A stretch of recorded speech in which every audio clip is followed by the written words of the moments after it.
Assalamualaikum warahmatullahi wabarakatuh. Perkenalkan, nama saya Sulpiani dengan NIM 2411011002 dari Fakultas Keperawatan Prodi S1 Ilmu Keperawatan.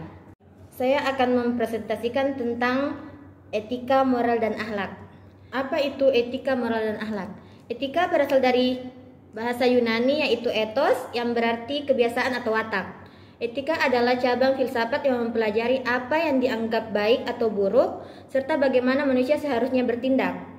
Menurut K. Bertness, etika berfungsi sebagai refleksi kritis terhadap nilai-nilai dalam masyarakat untuk memberikan pedoman yang lebih rasional. Moral berasal dari bahasa Latin yaitu mos atau mores yang berarti adat atau kebiasaan. Moral lebih berfokus pada nilai-nilai sosial yang diterima oleh masyarakat sebagai pedoman dalam menjalani kehidupan. Contohnya, kejujuran dan keadilan adalah nilai moral yang dihormati secara universal. Akhlak berasal dari bahasa Arab yaitu hulu yang berarti perilaku atau karakter. Dalam konteks agama, akhlak merujuk pada perilaku yang sesuai dengan nilai-nilai spiritual seperti kejujuran, kesabaran, dan kasih sayang. Akhlak sangat terkait dengan keimanan seseorang dan cenderung lebih personal.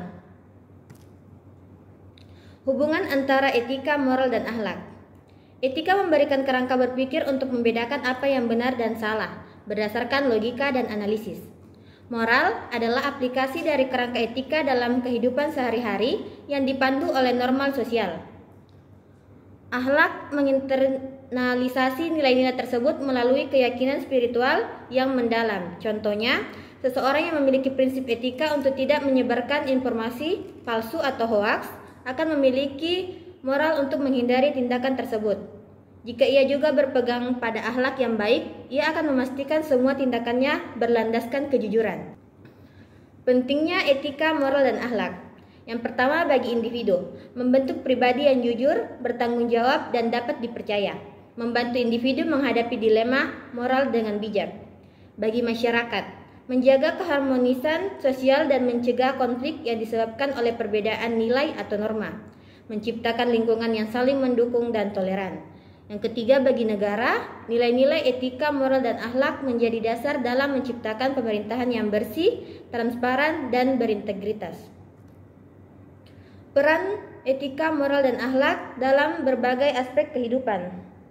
Yang pertama, dalam kehidupan pribadi, membantu individu membangun karakter yang kuat dan positif, memberikan pedoman untuk memilih antara kepentingan pribadi atau kepentingan bersama.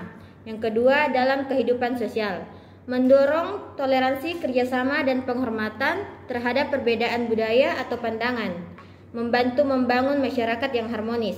Yang ketiga, dalam dunia pendidikan. Pendidikan adalah sarana utama untuk menanamkan nilai-nilai etika, moral, dan akhlak. Contohnya, pelajaran Pancasila di Indonesia yang mengajarkan nilai-nilai dasar seperti keadilan, kemanusiaan, dan persatuan. Yang keempat, dalam dunia kerja. Etika kerja meningkatkan profesionalisme, integritas, dan tanggung jawab. Akhlak di tempat kerja membantu menciptakan lingkungan yang produktif dan harmonis. Yang kelima, dalam dunia digital. Etika digital penting untuk mengatur perilaku di media sosial dan internet. Contohnya, penerapan menghindari penyebaran hoaks, ujaran kebencian, dan konten negatif. Selanjutnya, tantangan dalam penerapan nilai-nilai etika, moral, dan akhlak. Yang pertama, tantangan globalisasi dan teknologi. Budaya asing yang tidak sesuai dengan nilai lokal dapat mengikis nilai-nilai tradisional. Contohnya, penyebaran informasi yang tidak sesuai dengan norma melalui media sosial. Yang kedua, individualisme.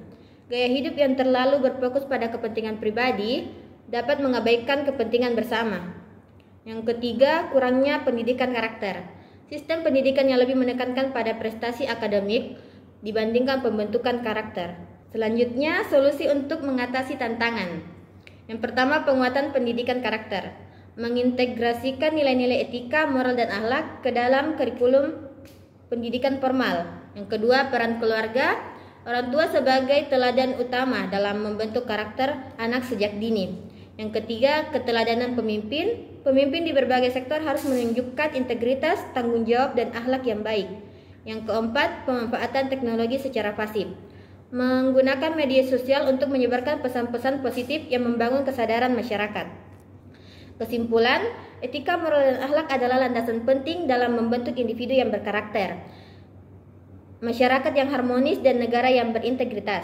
Tantangan global dapat diatasi dengan pendidikan yang baik, keteladanan pemimpin, serta pemanfaatan teknologi yang bijak. Bersama-sama, nilai-nilai menciptakan dunia yang lebih baik bagi semua. Dengan mempraktikkan etika, moral, dan akhlak dalam kehidupan sehari-hari, kita dapat menciptakan dunia yang lebih harmonis dan bermartabat. Sekian presentasi dari saya, lebih dan kurangnya mohon dimaafkan. Assalamualaikum warahmatullahi wabarakatuh. Terima kasih.